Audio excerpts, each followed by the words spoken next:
Hai geng, Assalamualaikum. Welcome to channel Faiz Cerita.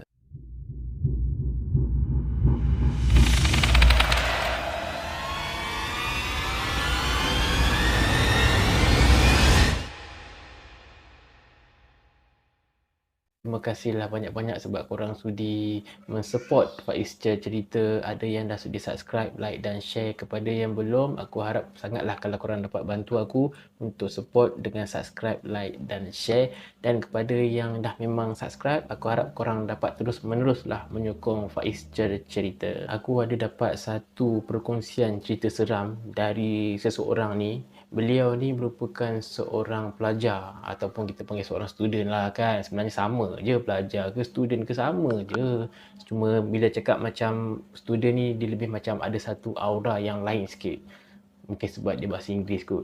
Apa yang penting, kisah perkongsian beliau ni yang aku nak kongsikan kepada korang, yang aku nak ceritakan kepada korang. Apabila dia satu hari tu nak tumpang dekat asrama kawan dia. Kawan dia ni duduk asrama. Dia ni tak duduk asrama sebab rumah dengan tempat belajar dekat. Jadi dia berulang-alik. Cuma apa yang dia ni kongsikan, ada satu hari tu lah keluarga dia ni tak ada kat rumah. Jadi dia macam bosan lah, dan keluarga dia tu pula tak ada dekat rumah dalam 2-3 hari macam tu. Jadi dia rasa macam duduk sorang-sorang kat rumah tak best lah pula. Jadi dia nak tumpang dekat hostel ataupun asrama kawan dia ni. Dia pun tanyalah dekat kawan dia ni, boleh tak aku nak tumpang duduk dekat bilik asrama kau? Sebab family aku tak ada kat rumah lah. Dalam 2-3 hari macam tu juga aku bosan lah duduk rumah sorang-sorang. Lepas tu kawan dia ni macam sajalah nak gurau dengan dia kan. Kawan dia macam cakap, ya ke bosan ke kau takut ada han. Lepas tu belum sempat kawan dia cakap han tu, dia dah cakap, tak ada hantu-hantu kat rumah aku tak ada hantu-hantu Saja je aku nak tumpang, nak merasa duduk dekat bilik asrama kan. Lagipun kita ada assignment. Jadi senang lah kalau aku tumpang dekat bilik kau. Kalau aku nak tanya apa-apa ke, nak tanya itu ke, tanya ini ke, nak pakai apa-apa kemudahan laptop ke apa ke, aku boleh lah pinjam kau punya. Kata dia lah macam tu. Dipendekkan cerita geng, pada hari tu dia cakap hari Jumaat macam tu lah. Jumaat macam tu, dan dia sampai dekat asrama, bilik asrama kawan dia ni petang. Dan secara kebetulan pula, waktu tu dalam pukul 9.30. Dalam satu bilik asrama tu ada 3 orang je, 3 orang student lah yang duduk satu bilik ni. Yang seorang lagi tu balik rumah family, yang seorang lagi tu dia ada hal dengan assignment, jadi dia tak balik bilik. Yang seorang ni lah yang tinggal, yang kawan dia ni lah yang dia minta tumpang ni. Kawan dia ni dalam pukul 9.30 macam tu nak keluar. Tapi dia ajak dia ni sekali sebenarnya. Apa yang dia kongsikan, kawan dia nak keluar, nak pergi makan. Lepas tu macam ada nak buat study group sikit lah pasal assignment, sebab ada kerja kumpulan dan sebagainya lah. Jadi mungkin lambat sikit balik. Memandangkan dia ni duduk dekat bilik sorang-sorang, jadi kawan dia ni macam ajak jugalah, kau nak ikut aku tak? Kalau nak ikut jom lah kan. Takkan kau nak duduk bilik sorang-sorang, nanti kau bosan ke sebab dekat bilik tak ada siapa-siapa. Jom lah kalau kau nak ikut. Jadi dia ni pun macam, malas lah aku pun ada assignment juga ni. Nanti nak ikut kau lagi, aku bukan kenal pun kau punya kawan-kawan tu. Kawan dia cakap lah, jom lah, tak apa, diorang tak kisah, lagipun kau belum makan lagi. Dia pun cakap, tak apa, aku nak stay dekat bilik je, nanti makan tu kau bungkus lah apa-apa pun aku makan je, tak kisah. Sebab dia cakap kalau dia tumpang dekat bilik kawan dia ni, dia tak ada kerja, tak ada assignment ke apa, mungkin dia akan ikut. Tapi disebabkan dia tengah ada kerja dan memang tengah banyak, jadi dia malas lah nak pergi. Lagipun dia kata kawan dia ni tadi tu yang nak pergi buat study group ni, dia tak kenal pun, dia cuma kenal kawan dia tu seorang je. Jadi tak apalah, kawan dia pun keluar, okey lah, aku pergi dulu. Kawan dia pun pergi. Dia pun buatlah assignment dia. Tengah-tengah buat assignment, sambil buat assignment tu dengar lagu, buat itulah buat inilah kan, memang berkaitan dengan kerja lah. Jadi dalam dia tak sedar tu, tengah buat assignment, tengah buat kerja tu, kan kawan dia tadi keluar pukul 9.30. Dan waktu yang dia tengah sibuk-sibuk tu, dia tak sedar, tengok-tengok dah pukul 11.30, nak dekat pukul 12 geng. Bila kita tengah ada banyak kerja, memang kita tak perasan masa tu cepat berjalan kan. Itu pun sebab dia kata dia terasa nak pergi ke tandas. Jadi dia pun nak keluar lah pergi ke tandas. Tapi apa yang peliknya dia cakap, waktu dia tengah sibuk buat kerja tadi tu, dia kata dia dengar juga bunyi student-student lain keluar pergi tandas, lalu lalang depan bilik. Memang bising lah kan suasana waktu dia tengah sibuk buat kerja ni. Tapi waktu dia nak pergi tandas tu pula sunyi. Sebab banyak cerita geng yang aku dapat, bila mereka-mereka ni nak termasuk ke zon yang seram ni, memang suasana jadi sepi, Jadi memang senyap je tau. Bila dia keluar bilik nak pergi tandas tu, dia tengok jam nak dekat pukul 12, mungkin student-student semua dah masuk tidur ke, dah tak keluar bilik apa semualah. Jadi dia pun nak pergi tandas lah. Ada satu sebab kenapa yang membuatkan dia ni tak jadi nak pergi tandas. Sedangkan dia kata, saya memang nak pergi tandas sangat. Memang dah tak tahan dah ni. Sebab apa yang saya nak buang ni bukan kecil tapi besar. Dia kata, so memang tak tahan sangat. Aku tanya dekat dia, habis awak pergi tak tandas? Dia kata, saya nak pergi tapi tak jadi. Aku tanya dekat dia, kenapa pula tak jadi nak pergi? Dia cakap waktu saya keluar bilik tu, tandas tu sebelah kiri, hujung sekali. Yang peliknya, dekat depan pintu bilik semua student ni, lampu kan ada lampu kan yang warna putih tu, lampu atas tu, menyala.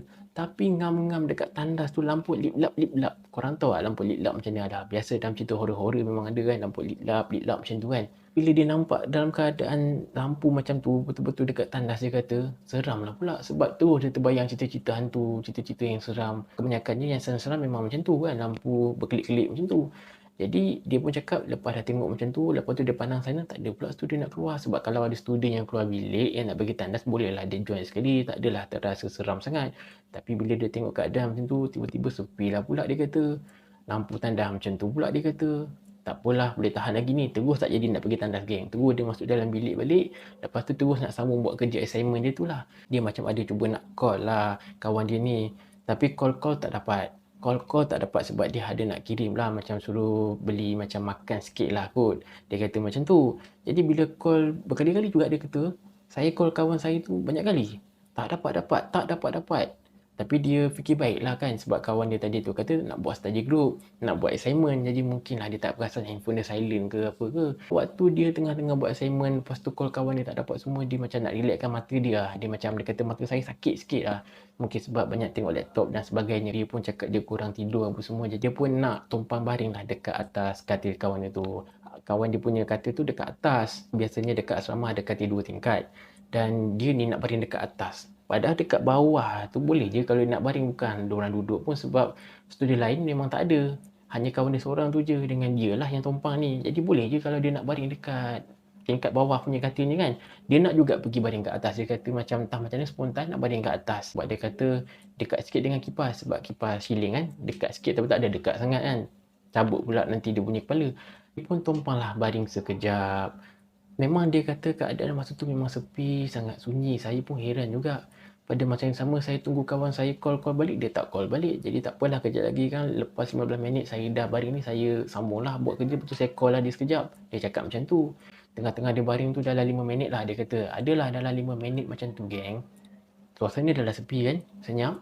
Dekat dalam bilik asrama yang dia tumpang ni, ada tingkap. Macam meja belajar sini, tingkap ni depan. Macam tu lah contoh kan. Tengah-tengah dia baring tu, tingkap berbunyi tau. Korang tahu tak orang ketuk tingkap yang macam tu.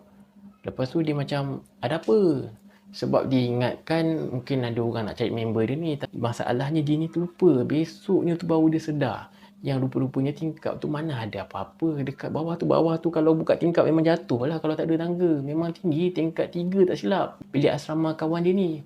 Tapi masa tu dia tak terfikir apa pun sebab dah buat assignment kan. Kepala dia pun dah rasa macam mamai-mamai. Dia tak bertenaga lah kan. Tak terfikir pun benda tu. Besoknya tu baru dia terfikir. Besoknya tu baru dia perasan. Jadi aku sambung balik cerita yang ketuk tingkap tadi tu. Lepas tingkap tu berbunyi, dia cakap, ada apa? Ketuk lagi tingkap. Tak. Ya, ada apa? Dia kata macam tu lah. Lepas tu senyap. Lepas tu dia macam bangun dia pandang tingkap. Baik. Tak ada siapa. Tapi memang dia tak perasan lagi tau. Yang tingkap tu bawah tu memang tak ada apa-apa. Dia tak perasan lagi. Walaupun dia dah bangun tengok tingkap tu macam tu. Tapi memang dia tak perasan lagi. Memang macam yang dia cakap tadi tu. Kepala dia dah mamai. Mata dia pun tak apa-apa selesa. Jadi dia tak sedar lah benda tu. Lepas tu dia pun sambung lah baring. Sambung baring lah macam ni. Baring. Lepas tu tangan dekat dahi macam ni. Dia baring tangan dekat dahi macam tu. Sambil-sambil dia nak lelakkan mata, nak relaxkan tu. Suasana memang bertambah sepi tau geng. Entah macam mana bertambah senyap pula.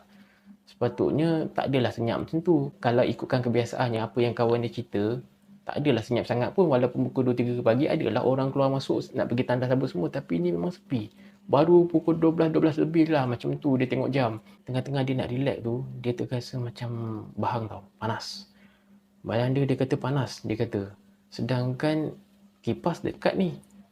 Lepas tu pula, cuaca pun tidaklah begitu panas. Dia kata sebab malam kan. Memang sejuk lah. tapi panas. Nak kata dia pakai selimut, dia kata dia tak pakai selimut. Memang terdedah dengan oksigen lah. Memang sepatutnya sejuk tapi rasa macam barang yang lain macam. Panas sangat. Tapi pada masa yang sama kaki tangan sejuk dia kata. Macam seram sejuk lah dia kata.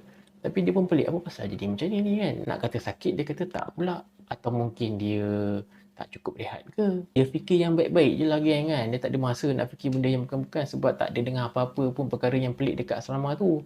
Jadi dia tak adalah nak fikir sampai ke tahap yang keseram-seram ni. Memang tak adalah. Dia macam dah tak senang baring tau. Sekejap ke kiri, sekejap ke kanan. Lepas tu tiba-tiba korang nak tahu dekat tingkat yang ketuk tadi tu, ada orang panggil nama dia. Nama dia Azman. Dengar ada orang panggil nama dia dekat tingkap tu. Azman. Azman. Dia macam, siapa pula yang panggil dia ni kan? Sebab dia bukan menetap dekat bilik asrama tu pun, yang menetap kawan dia. Kalau ada orang panggil nama kawan dia tu, logik lah juga ni nama dia. Tapi dia buat tak tahu je lah dia cakap, sebabnya mungkin ada student ke orang ke salah bilik kot.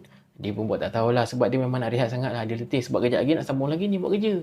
Dah lah, dia kata tadi bahang panas. Entah macam mana spontan. Dia boleh ambil selimut sebab ada selimut dekat situ. Dia bagi tutup badan dia. Kita tutup dengan muka dia macam ni sebab dia kata silau. Aku tanyalah dekat dia kan. Kalau dah tahu silau, asal tak tutup lampu? Tak nak saya tutup lampu kan. Biar je lah buka lampu sebab kejap lagi nak buat assignment juga. Tengah-tengah dia baring tu, dia mamai-mamai, dia nak lelap sekejap kan. Ada satu macam bayang-bayang melintas depan mata. Sebab bila dia selimut, tapi ada ruang lagi dekat selimut tu sebab dia nak check handphone dia, kalau handphone dia menyala ke apa, kawan dia call kan. Sebab dia memang entah macam mana spontan. Silau dia kata. Nak tutup lampu memang dia kata malas lah. Sebab kejap lagi nak buka balik. Jadi kaya lah, tak apalah dia pun selimut. Tengah-tengah selimut tu lah. Dekat lubang kecil kan, dia macam entah macam mana. Alah, korang si perasan punya selimut.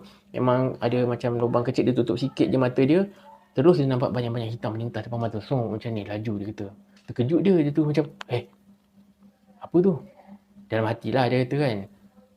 Lepas tu kat sini dia dah rasa macam suspend dah. Apa benda tu kan. Nak berfikir benda yang baik-baik rasa macam dah tak boleh sebab benda tu memang dia waktu nak tutup mata tu walaupun dia mamai dia kata memang dia nampak memang real. Kain hitam ataupun bayang-bayang hitam melintas laju tau geng.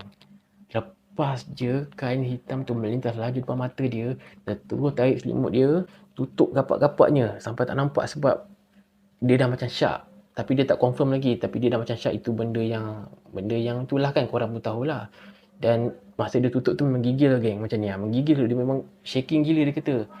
Sebab panas. Dia kata bahang panas. Lepas tu bila dia nampak benda macam tu, dia memang automatik menggigil. Lepas tu pula korang tahu apa yang berlaku tak? Kan katil 2 tingkat. Bawah dia mana ada orang duduk.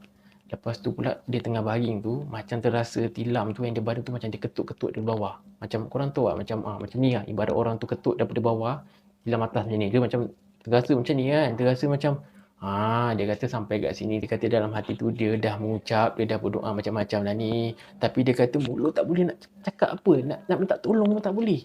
Lepas tu pula dalam keadaan dah jadi macam tu, korang tahu apa lagi gangguan yang dia dapat? Dia dengar lagi ada suara yang panggil nama dia. Kalau tadi dia dengar dekat arah tingkap kan. Ini dia dengar memang macam betul-betul sebelah dia je. Macam sebelah katil dia ada orang berdiri kat situ. Panggil nama dia. Man. Oh Man. Dia dengar macam tu dia diam lah. Tapi dia bertambah menggigil lah. Dia kata memang ketara sangat lah. Dia kata kan memang dia takut sangat dah jadi macam tu. Nak minta tolong mulut dia pun tak boleh nak bercakap.